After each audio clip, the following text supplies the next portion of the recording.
Welcome to Economics Learner Point friend. I am Palak and today we will discuss about how to measure national income.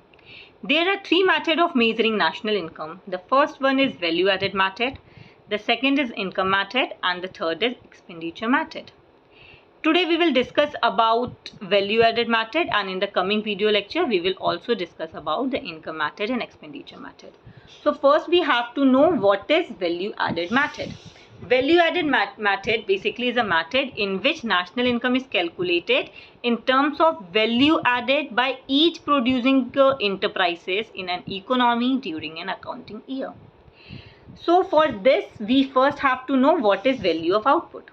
So basically the value of output is sale plus change in stock. Sale is also which type of sale? The domestic sale and export both are included. मतलब the total sale must be included here. Sale में हम यहाँ पर दोनों type का cell include कर रहे हैं. जो डोमेस्टिक टेरिटरी के अंदर है that is a domestic sale, और जो गुड्स एंड सर्विसेज हमने प्रोड्यूस करके बाहर देशों में हमने उसको एक्सपोर्ट किया, these are also included. So हमने सेल लिया और उसमें चेंज इन स्टॉक. अब चेंज इन स्टॉक क्या है? क्लोजिंग स्टॉक हमारे पास जितना था उसमें से हम जब ओपनिंग स्टॉक को सब्ट्रैक्ट कर देंगे तो हमारा वैल्यू ऑफ आउटपुट मिल जाएगा. तो बेसिकली वैल्यू ऑफ आउटपुट हमारा क्या है? Sale plus change in stock. अब हमारे पास वैल्यू ऑफ आउटपुट आ गया, that is the first step. Now the second is we have to calculate the gross value added at market price. For this हमारे पास वैल्यू ऑफ सेल है, value of output है. Value of output में से हम intermediate consumption को subtract कर देंगे. बेसिकली इंटरमीडिएट कंजम्पशन हमारा है जो भी रॉ मटेरियल यूज हुआ है. जो हमने टोटल गुड्स एंड सर्विसेज हमारे पास थे, वो टोटल गुड्स एंड सर्विसेज जो हमारे इकोनॉमी में है उसमें से हम जितना सामान हमने यूज किया उसको बनाने के लिए वो हम सब्ट्रैक्ट कर देंगे. तो बेसिकली इंटरमीडिएट कंजम्पशन हमारा रॉ मटेरियल है जिसमें कि हम डोमेस्टिक इंटरमीडिएट कंजम्पशन और जो हमने दूसरी कंट्री से इंपोर्ट किया है दोनों को ही सब्ट्रैक्ट करेंगे. तो इंटरमीडिएट कंजम्पशन में हमारा domestic intermediate consumption plus import both are included. And what is intermediate consumption? Intermediate consumption is nothing more than the raw material which is used in producing the goods and services in an economy. So now हमारे पास क्या आ गया? GVA eight MP आ गया. कैसे? Value of output में हमने जब intermediate consumption को माइनस किया तो GVA एट MP हमें मिल गया. नाउ अब हमारे पास जब एक let me explain this the whole thing with an example. Let's take an example कि हमने क्या किया है. एक फार्मर है जो कि वीट प्रोड्यूस करता है. There is a farmer who produces wheat. So जब उसने वीट प्रोड्यूस किया तो जो उसका वीट प्रोडक्शन हुआ वो 100 रुपये का उसने वीट प्रोड्यूस किया और उसने 100 रुपये के वीट को सेल कर दिया एक बेकर को. अब वो बेकर ने उस 100 रुपये के वीट से 300 रुपये का ब्रेड बना लिया. The baker produces the bread which cost 300 rupees. Value addition.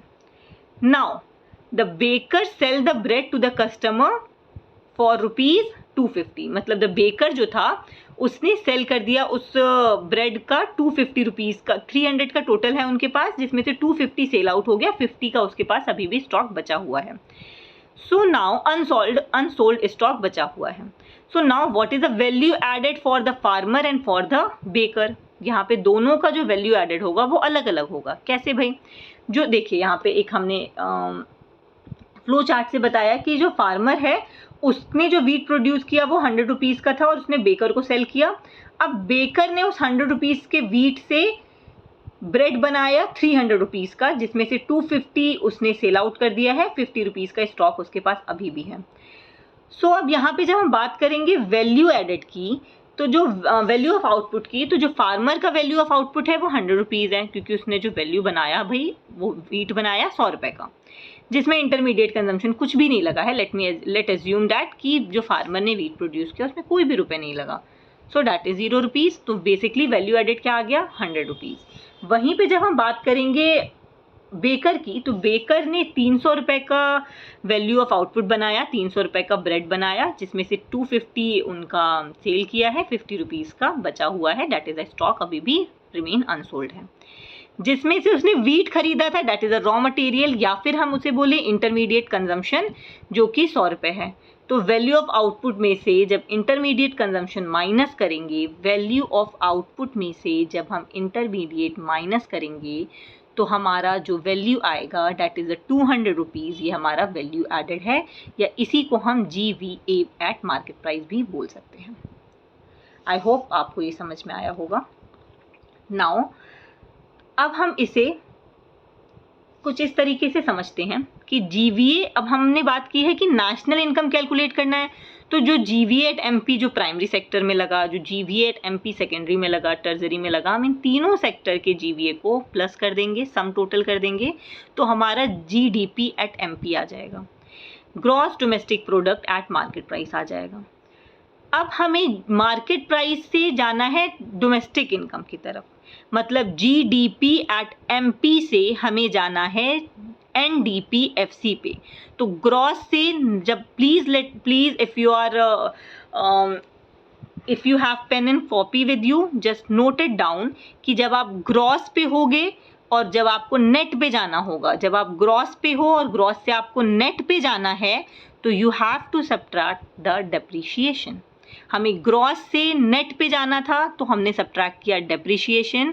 अब हमें मार्केट प्राइस से फैक्टर कॉस्ट पे जाना है, मार्केट प्राइस से फैक्टर कॉस्ट पे जाना है, तो हम नेट इनडायरेक्ट टैक्सेस माइनस करेंगे, और नेट इनडायरेक्ट टैक्सेस बेसिकली हमारा इनडायरेक्ट टैक्सेस माइनस सब्सिडी होता है, जो सब्सिडी गवर्नमेंट प्रोवाइड करती है वो हम माइनस कर देंगे, और जो इनडायरेक्ट टैक्सेस लगे हैं, इनडायरेक्ट टैक्सेस में से हम सब्सिडी माइनस करते हैं तो नेट इनडायरेक्ट टैक्सेस आता है।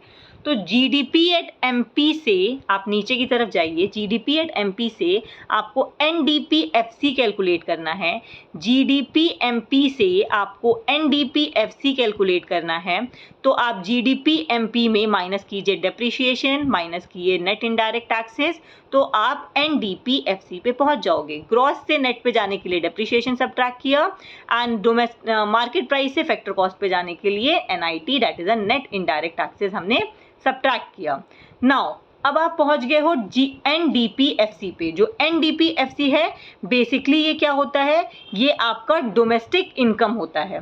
NDP FC is the domestic income. Now अब हमें डोमेस्टिक इनकम से नेशनल इनकम की तरफ जाना है, डोमेस्टिक इनकम से नेशनल इनकम की तरफ जाना है, तो अब हमें डोमेस्टिक से नेशनल पे जाने के लिए प्लस करना होगा NFIA। What is NFIA? NFIA is net factor income from abroad. आपने जितना गुड्स दूसरी कंट्री से लिया है, आपका जो नेट फैक्टर इनकम, जो आपका इनकम है दूसरी कंट्री का, एंड जो आपका इनकम है जो आपने दूसरी कंट्री को दिया है, the factor income from abroad and the factor income to abroad, when we subtract the factor income from abroad to factor income to abroad, तो हमें मिल जाएगा net factor income from abroad. हम जब वो सब्ट्रैक्ट कर देंगे तो हम नेशनल इनकम पे पहुंच जाएंगे। I hope you understand this video. If you have any type of query, just you have to comment below. Thank you.